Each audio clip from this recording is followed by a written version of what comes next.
Let's learn the introduction to artificial intelligence today. Hi, welcome back to Artificial Intelligence Introduction class. In this class, we will learn the common algorithms for deep learning. In this session, we will introduce three mainstream algorithms in deep learning. Let's look at the convolutional neural network. The convolutional neural network is a deep learning model used for image and video processing. It's made up of multiple layers, including convolutional layers, pooling layers, and fully connected layers. Convolutional layers are used to extract features from input images. The convolutional operation involves multiplying the pixel values of an image with a filter to obtain a set of features map, where each maps corresponds to a local feature. This process is great for capture special information like texture and edges. Pooling layers are used to downsample feature maps, reducing the number of features and the complexities of the computation.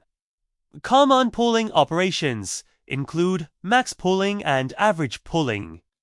These layers preserve the most important information of the features while reducing the dimensionality, which helps prevent overfitting. Finally, fully connected layers transform the output of the convolutional layer and pooling layers into models prediction. Through a series of matrix multiplication and long linear transformation, the feature vectors are mapped to corresponding output class. And then, let's look at the recurrent neural network. A recurrent neural network, as known as RNN, is a type of deep learning model that is great for processing sequence of data, like time series or text. It works by passing information from one time step to the next, allowing to capture temporal dependencies. RNNs have a unique architectures that includes hidden states, which is updated at each time step based on the input and previous hidden states. These hidden states serves as the memories of network, allowing to remember past information and use it to inform future prediction. These models improve on the basic RNN architecture by introducing specialized memory cells and gating mechanisms.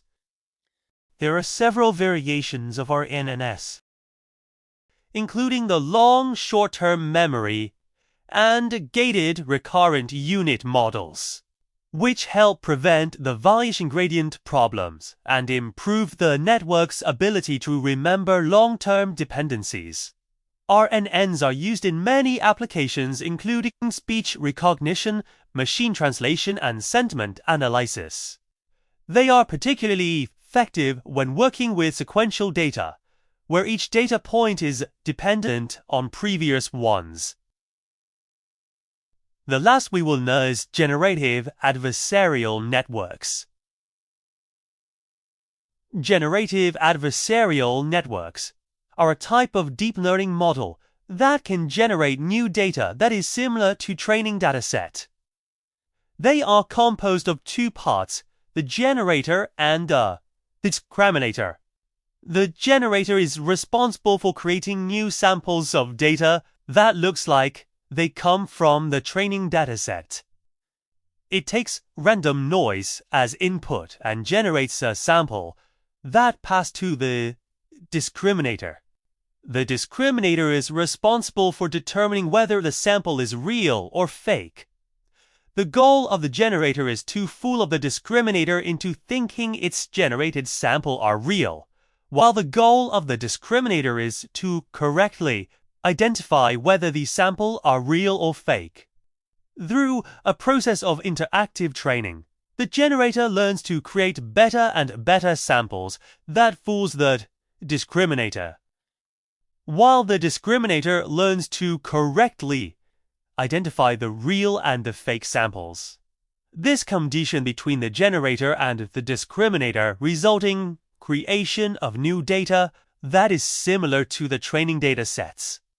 GANs have many applications, including generating realistic images, creating music, and synthesizing speech. They have the potential to revolutionize many fields by allowing us to generate new data that is similar to existing data without having to manually create it by ourselves.